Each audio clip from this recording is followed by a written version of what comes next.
नमस्कार विद्यार्थी मित्रांनो, मी प्राध्यापिका डॉक्टर मीनाक्षी गवळी. आपण मागचं सेशन केलं होतं योग परिचय, बरोबर आहे. आज आपण या योग परिचयातून जे मी तुम्हाला सांगितलं होतं की याच्यामध्ये आपल्याला वेगवेगळ्या गोष्टी शिकायच्या असतात. अष्टांग योग सांगितलेला आहे, त्याच्यातलं तुम्हाला यमाबद्दल सांगितलं होतं, नियमाबद्दल सांगितलं होतं. यमाची 5 अंग सांगितली होती. नियमाचं सुद्धा 5 म्हणजे 5 गोष्टी सांगितल्या होत्या नियमामध्ये, पण 5 नियम जे आहेत ते.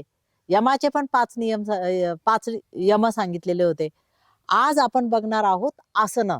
हे पातंजल ऋषींनी सांगितलेल्या अष्टांग योगामधलं हे 3रं अंग आहेत. आणि आपल्याला सगळ्यांना योग म्हणजे परिचित असणारं म्हणजेच आसन आहेत. तर विद्यार्थी मित्रांनो, की आसनं का करायची असतात? आसनांचे काय परिणाम आपल्या शरीरावर होतात? आसनं म्हणजे जर आपण बघितलं तर आसनं, आपण आहे त्या स्थितीमध्ये स्थिर आणि सुखकारक असणं, यालाही आसनं म्हणू शकतो. त्याचबरोबर आपण आपल्या सांध्यांना, स्नायूंना विशिष्ट पद्धतीने ताण देतो किंवा दाब देतो आणि एखाद्या विशिष्ट स्थितीमध्ये असतो, याला पण आसनं म्हटलं जातं. मग आता हे ताण आणि दाब का दिले जातात? तर अशा पद्धतीने स्नायूंना, सांध्यांना ताण आणि दाब दिल्यानंतर त्या ठिकाणी असणाऱ्या अंतःस्रावी ग्रंथींचं स्टिम्युलेशन होतं. तुमचे सांधे स्नायू बळकट होतात. मज्जा स्नायविक संतुलन खूप छान पद्धतीने साधलं जातं आणि याच्यासाठी ही आसनं करायची असतात. तर आपल्याला एक-एक अंगाने पुढे जात असताना एक गोष्ट लक्षात येते, की आसनं जरी फक्त शारीरिक पातळीवर होत असली, तरी त्यावेळेस तुमचं श्वास आणि तुमचं मन हे त्या ठिकाणी एकाग्र करणं गरजेचं असतं. हे जर तुम्ही त्या ठिकाणी एकाग्र केलं, तर तुमच्या शरीरावर त्याचा खूप चांगल्या पद्धतीने परिणाम होतो. ही आसनं जी आहेत, यांचे वेगवेगळे प्रकार पडत असतात. काही स्थितीनुसार पडत असतात आणि काही परिणामावरून पडत असतात. आणि याच्यामधून आपलं न्यूरो मसल सिस्टीम जी आहे, ती खूप छान पद्धतीने डेव्हलप होत असते. याचे विद्यार्थ्यांना तर खूप मोठ्या प्रमाणात फायदे आहेत. तुमची मनाची एकाग्रता साधण्यासाठी, तुमचं जे स्मृती आहेत, ती वाढवण्यासाठी. त्याचबरोबर तुमच्या सांध्यांची, स्नायूंची वाढ जर व्यवस्थित झाली, म्हणजे तुमच्या शरीराला सुदृढता येण्यासाठी. काही विद्यार्थी जर क्रीडा स्पर्धेमध्ये सहभाग घेत असतील, तर त्यांना क्रीडा स्पर्धेमध्ये चांगलं नैपुण्य प्राप्त करून घेण्यासाठी तुमच्या हातांचे स्नायू, पायांचे स्नायू, पोटाचे स्नायू, पाठीच्या मणका, तिथले सांधे, स्नायू, संधिबंध यांच्यावर फार चांगल्या पद्धतीने परिणाम होत असतो. मग त्यांचं संवर्धन होण्यासाठी आणि मुख्य म्हणजे तुम्ही विद्यार्थी दशेमध्ये आहात, तर तुमची उंची वाढवण्यासाठी, शरीराचा बांधा सुडोल आणि चांगला होण्यासाठी ही आसनं खूप चांगली आहेत. आसनांच्या पातळीवर आल्यानंतर आपण मग प्राणायामाकडे जाऊ शकतो. आणि आसनांमध्ये सुद्धा तुम्ही ज्यावेळेस प्रॅक्टिस करतात, प्रॅक्टिस केल्यानंतर तुमच्यामध्ये प्रथमतः स्थिरता येते. बघा, पहिल्यांदा जर तुम्ही एखादं आसन करतायत, तर जर तुम्ही त्याच्या पुढच्या स्थितीमध्ये जात असाल, तर तुमच्या शरीरामध्ये कंप निर्माण होतात आणि ही कंप तुम्हाला विचलित करत असतात. पण तुम्ही त्याच्या ठिकाणी श्वासाची जोड दिली, मन एकाग्र केलं, तर ती कंपनं तुमची बंद होतात आणि स्थिरता प्राप्त होते. आणि ही स्थिरता नंतर तुम्हाला अनंत समापत्तीपर्यंत घेऊन जाते. काही आसनं अशी आहेत, की समकाय शिरोग्रीव या अवस्थेमध्ये तुम्ही येते. पाठीचा कणा सरळ म्हणजे तुमच्या नैसर्गिक बाकप्रमाणे येतो.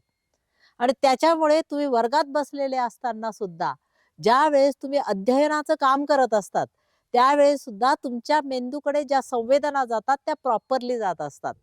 याच्यासाठी ही आसनं खूप गरजेची आहेत.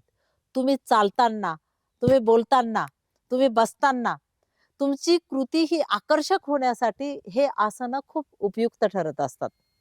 आता ही आसनांचे प्रकार कसे पडतात? अशी तर 84,000 आसनं सांगितलेली आहेत. आपण बघितलंय ना, की आपल्या पुराणांमधूनच, अनेक धर्मग्रंथांमधून, तसंच अनेक साहित्यांमधून हा योग पुढे आलेला आहे. तसंच गुरु शिष्य परंपरेने आलेला आहे. मग याच्यामध्ये ही आसनं 84,000 ज्या स्थितीमध्ये तुम्ही आहेत अशी नावं येऊन अशी 84,000 आसनं आहे. पण आपल्याला त्यांचं बेसिकली जर एक प्रकारे जर त्यांचं वर्गीकरण करायचं ठरवलं, तर त्या ठिकाणी आपल्याला स्थितींवरून आपण वर्गीकरण करूया. आपली स्थिती कशी असते? कधी आपण शयन स्थितीमध्ये असतो, कधी आपण बैठक स्थितीमध्ये असतो, कधी आपण विपरीत शयन स्थितीमध्ये असतो, म्हणजे पोटावर झोपून असतो. तर कधी आपण कोणत्या स्थितीमध्ये असतो? दंड स्थितीमध्ये असतो. दंड स्थितीमध्ये म्हणजे उभं असतात तुम्ही, ती अवस्था असते. या स्थितींवरूनच आसनांचे 4 प्रकार पडतात. शयन स्थितीतील आसनं, बैठक स्थितीतील आसनं, त्याच्यानंतर विपरीत शयन स्थितीतील आसनं आणि दंड स्थितीतील आसनं. मग आता या स्थितींमधल्या आसनांमध्ये आपण प्रथमतः शयन स्थिती कशी असते ती बघूयात. शयन स्थिती म्हणजे तुम्ही तुमच्या पाठीवर पूर्णपणे शयन स्थितीमध्ये असतात, म्हणजे झोपलेल्या स्थितीमध्ये असतात. पाठीचा तुमचं पाठ टेकलेली आहेत. तुमचे पायांचे जे आहेत ते तुमचे टाचा टेकलेल्या आहेत. तुमचं मागच्या बाजूचा टाळूचा भाग टेकलेला आहे. अशा शयन स्थितीमध्ये तुम्ही असतात. ही तुमची शयन स्थिती आहेत. त्याच्यानंतर तुमची बैठक स्थिती. बैठक स्थितीमध्ये तुम्ही दोन्ही पाय सरळ करून दोन्ही हात तुमच्या शरीराजवळ ठेवतात आणि त्यानंतर तुम्ही पाठीचा कणा नैसर्गिक बाकप्रमाणे ताठ ठेवून तुम्ही बैठक स्थितीमध्ये असतात आणि याच्यामधून तुम्ही वेगवेगळी आसन करत असतात. याच्यानंतर तुमचं जे आहे ते विपरीत शयन स्थितीमध्ये. या स्थितींमध्ये जाताना सुद्धा काही नियम आहेत बरं का विद्यार्थी मित्रांनो. याच्यामध्ये सुद्धा काय नियम आहे, तर तुम्हाला ज्यावेळेस पोटावर झोपायचं असतं तर त्यावेळेस तुम्हाला बैठक स्थितीमधून जाताना सुद्धा एक विशिष्ट पद्धतीने तुम्ही जात असतात. याच्यानंतर मग तुमचे जे आहेत ती स्थिती आहे ती आहे दंड स्थिती. विपरीत शयन स्थितीमधून दंड स्थिती. आता याच्यात आपल्याला 2-2 आसनं मी तुमची फक्त घेणार आहेत, कारण की आपल्याला कमी वेळात करायची. तर शयन स्थितीमध्ये आपण पहिलं जे आसन करणार आहोत ते आहेत सर्वांगासन. सर्वांगासन हे जे आसन आहे ते तुमच्या शरीराच्या संपूर्ण अवयवांवर परिणाम करतं. तर हे आसन करत असताना काय करतो, एकला तुम्ही श्वास घेत दोन्ही पाय प्रथमतः वरती उचलत असतात आणि ते कसे उचलत असतात, तुम्ही पहिले शरीराला काटकोनात वरती उचलतात, जमिनीला काटकोनात वरती उचलतात, नंतर दोन्ही पाय तुमचे डोक्याकडच्या भागाकडे नेतात आणि दोन्ही हातांचा आधार घेत तुम्ही ते पाय जे आहेत ते सरळ करतात. तुमची हनुवटी जी आहे ती हनुवटी तुमच्या या ठिकाणी छातीला टेकलेली असते, म्हणजे त्या ठिकाणी तुमचा जे मानेकडचे थ्रोट्सकडचे जे स्नायू आहेत ते दाबले जातात. तिथे जालंधर बंद असतो. हा जालंधर बंद बांधला जातो तुमचा. थायरॉइड ग्रंथींवर त्याचा दाब निर्माण होत असतो. संपूर्ण ब्लड सर्क्युलेशन जे आहे ते तुमचं मेंदूकडे होत असतं चांगल्या पद्धतीने. म्हणजे मेंदूकडे चांगल्या पद्धतीने रक्ताचा पुरवठा होतो. चेहऱ्याकडे चांगल्या पद्धतीचा रक्त पुरवठा होतो. याच्यामुळे हे जे आसन आहेत, या आसनांमुळे म्हणजे याला नावाप्रमाणेच सर्वांगासन आहे. या आसनांमुळे तुमच्या शरीरावर सगळीकडे खूप चांगला परिणाम होत असतो. आसन स्थिती सोडायची म्हणजे काय करायचं असतं, प्रथमतः ज्या स्थितीत तुम्ही घेतलेला आहे त्याच्याच विरुद्ध अंगांनी तुम्हाला पुढे यायचंय. पहिले पाय जे आहेत ते तुमचे डोक्याकडे घेऊन जायचे. नंतर तुम्हाला हळूहळू पाठीचा एक एक मणका टेकत तुम्हाला पाय काटकोनात आणायचे आणि नंतर हळूहळू श्वास सोडत तुम्हाला दोन्ही पाय हे खाली जमिनीवर टेकवायचे.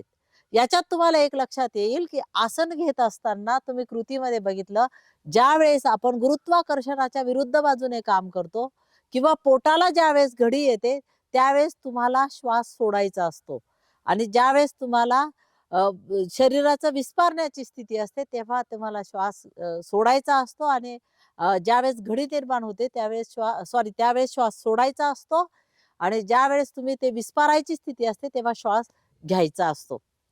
या ठिकाणी कुठेही झटका किंवा ताण अपेक्षित नसतो, घाई गर्दी अपेक्षित नसते. हळूहळू हे आसन करायचं असतं. याच्यानंतर तुम्हाला दुसरं आसन करायचं आहे, ते आसन म्हणजे मत्स्यासन. या ठिकाणी मी मत्स्यासनाचा चॉईस का केलेला आहे, तर इथे तुमचा सर्वांगासन मध्ये जो जालंधर बंद बांधला जातो तो सोडण्यासाठी. कधी सर्वांगासन केलं, हलासन केलं, विस्तृत पाद हलासन केलं तर तुम्हाला या ठिकाणी कोणतं आसन करणं गरजेचं आहे, मत्स्यासन करणं गरजेचं आहे. माशासारखी स्थिती याच्यामध्ये दिसत असते.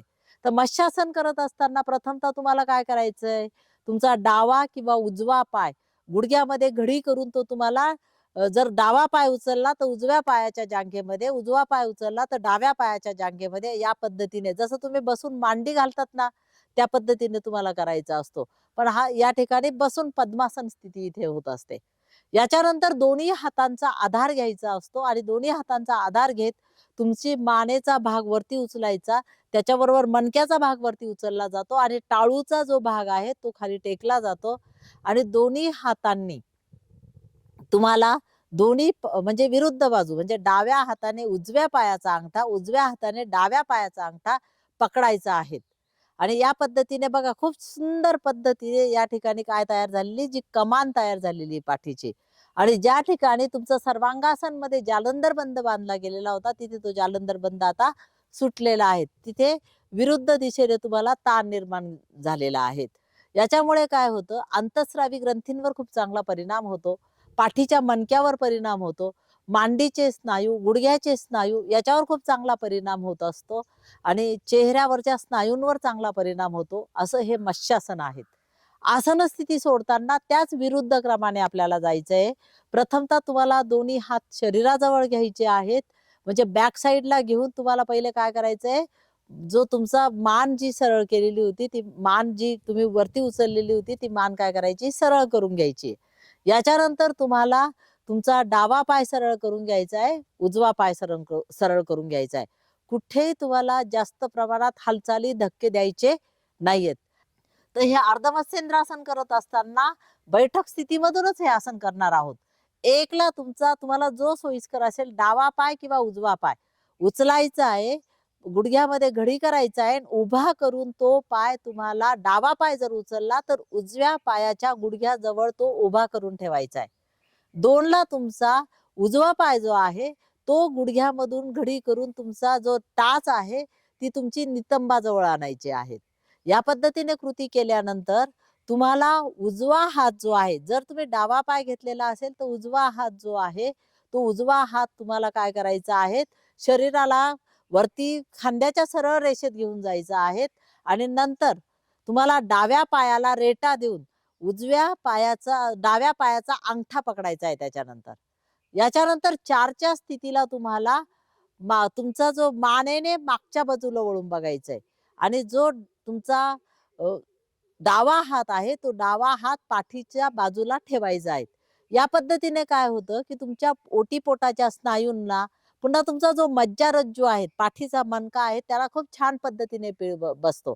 त्याच्यामुळे ते मज्जातंतू आहेत की जे तुमच्या अ, म्हणजे इकडून संदेश शरीराकडचे संदेश मेंदूकडे नेण्याचं काम, मेंदूकडचे संदेश शरीराकडे आणण्याचं काम, हे जे काम करतात ते मज्जातंतू हे त्या ठिकाणी कार्यक्षम होतात. त्याचबरोबर तुमचा पाठीचा कणा लवचिक होतो. हे फायदे त्याच्यामध्ये होते. स्वादुपिंडावर पण दाब निर्माण होतो. पचनक्रियेच्या अवयवांवर ताण निर्माण होतो आणि त्याच्यामुळे त्यांचं कार्य सुधारतं. अशा पद्धतीने हे अर्धमत्स्येंद्रासन केलंय. आसन स्थिती सोडत असताना हेच उलट्या क्रमाने करायचंय. प्रथमतः मानेने हात तुमचा जो पाठीच्या बाजूला ठेवलेला आहे, मागच्या बाजूला तो सरळ करून सरळ आणायचा आहे. मान तुमची सरळ आणायची आहे. याच्यानंतर तुमच्या हाताने जो पकडलेला जो अंगठा होता तो हात सरळ करून घ्यायचा आहे. नंतर तुमचा घडी केलेला पाय होता तो सरळ करायचा आहे आणि नंतर 4ला तुमचा उभा केलेला पाय सरळ करायचा आहे. ही कृती मात्र तुम्हाला दोन्ही बाजूंनी करायची आहे. जसं आपण पश्चिमोत्तानासनमध्ये एकदाच केलं, हे तुम्हाला दुसऱ्या बाजूने पण करायचंय. प्रथम आपण डावा पाय घेतलेला असेल तर आता उजवा पाय उचलून तुम्हाला डाव्या पायाच्या गुडघ्याजवळ उभा करून ठेवायचा आहे.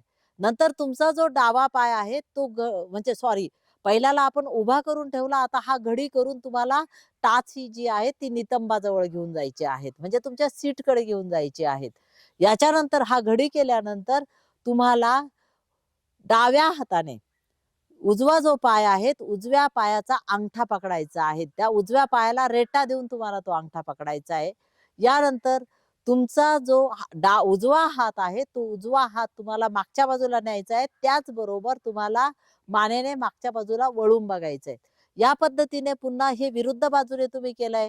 इतका छान पद्धतीने तुमच्या पोटाच्या स्नायूंना ताण आणि दाब निर्माण होत असतो आणि सगळे फायदे तुम्हाला होत असतात. पोटाच्या स्नायूंचे असू द्यात किंवा हातापायांच्या स्नायूंचे असू द्यात, संधिबंधाचे स्नायू असू द्यात आणि त्याचबरोबर मानेच्या सांध्यांचे असू द्यात, अंतःस्रावी ग्रंथींचे परिणाम असू द्यात.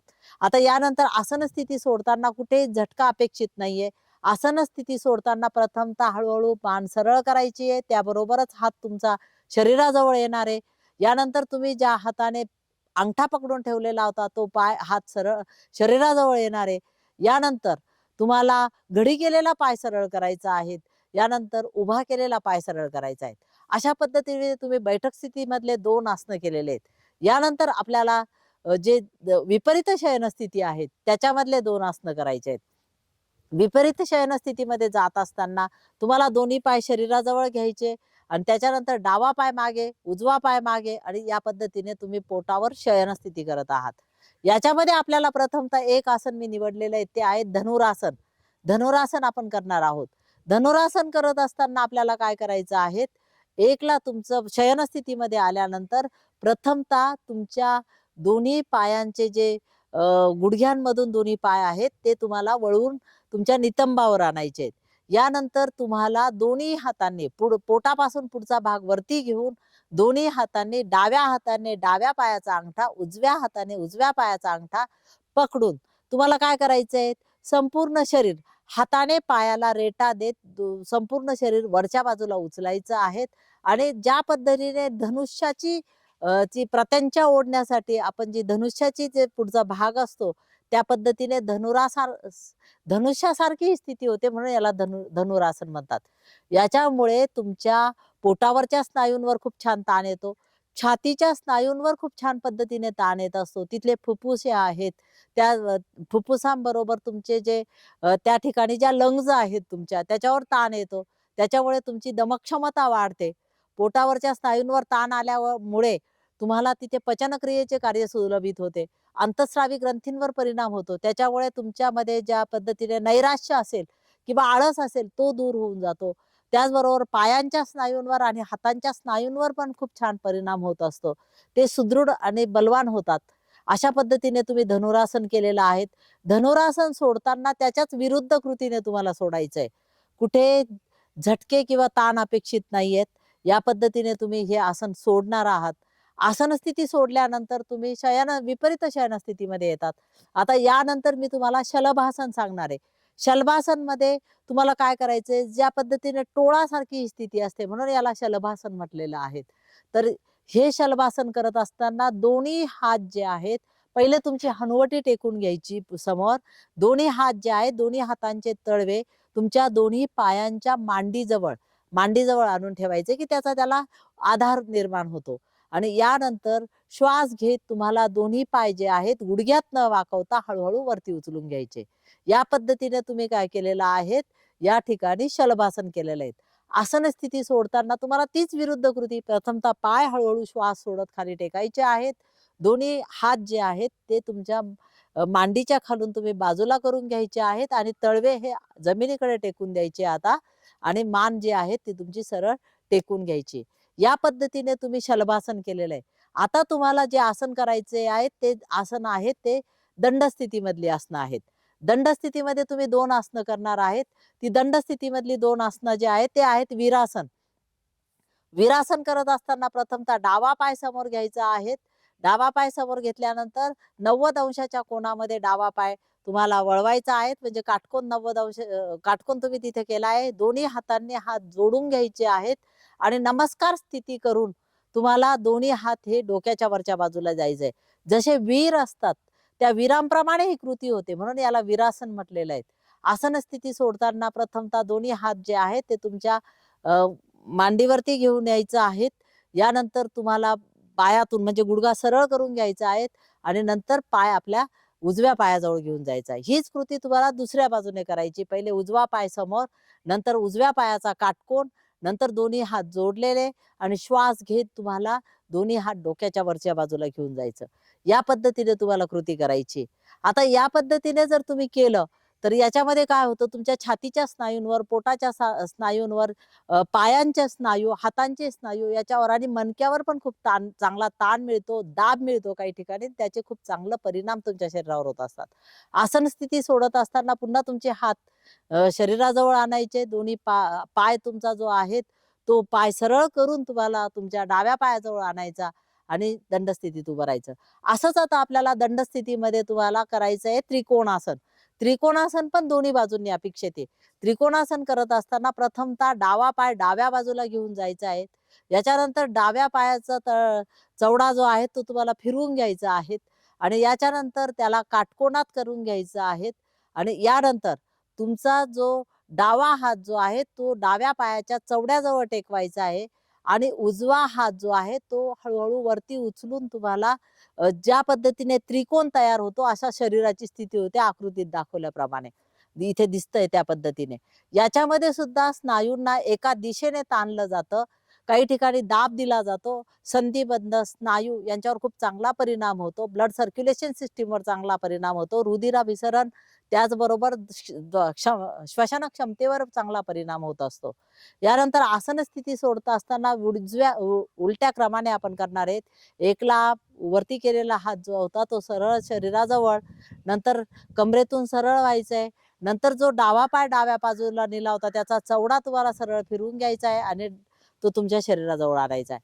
यानंतर आपण दुसऱ्या बाजूला करणार आहोत. प्रथमतः उजवा पाय उजव्या बाजूला, उजव्या पायाचा चवडा फिरवून घ्यायचा आहे, नंतर तो काटकोनात करून घ्यायचा आहे आणि उजवा हात तुमच्या उजव्या पायाच्या चवड्याजवळ ठेवायचा आहे आणि नंतर तुमचा जो डावा हात आहे तो डावा हात जो आहे तो डावा हात तुम्हाला शरीरापासून उचलून मानेकडे न्यायचा आहे आणि कानाजवळ तो लावायचा आहे.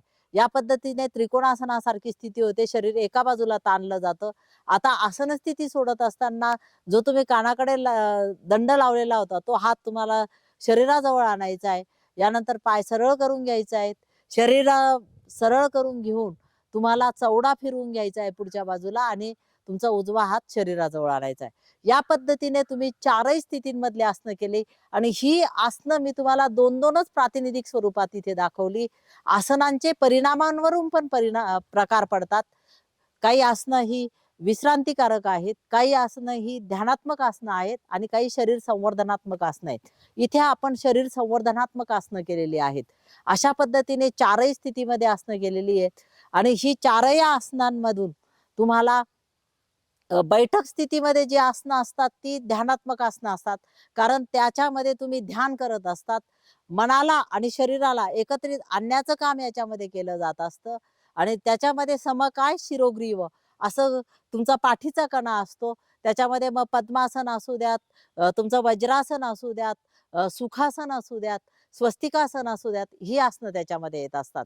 ही ध्यानात्मक आसनं आहे. त्याच्याबरोबर शरीर संवर्धनात्मक आसनं तुम्ही दंड स्थितीमधले, बैठक स्थितीमधले, त्याच्याबरोबर तुम्ही विपरीत शयन स्थितीमधले आणि पुन्हा त्याच्यात शयन स्थितीमधली आसनं जी तुम्ही बघितली ही शरीर संवर्धनात्मक आसनं आता बघितली.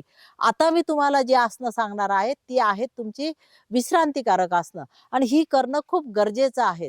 तुम्हाला ही आसनं केल्यानंतर संपूर्ण शरीर रिलॅक्स होत असतं. संपूर्ण स्नायू, सांधे, शरीरातल्या पेशी हे सगळे तुमचे शांत होत असतात. कूल डाऊनची जी कंडिशन असते ती याच्यामध्ये येत असते आणि शिथिलता याच्यामध्ये प्राप्त होत असते. शयन स्थितीमधल्या आसनामध्ये तुम्ही ज्या पद्धतीने म्हणजे विश्रांतीकारक आसनांमध्ये शयन स्थितीमधलं आसन आहे ते आहेत शवासन. शवासनामध्ये तुम्ही शयन स्थितीमध्ये जात असतात.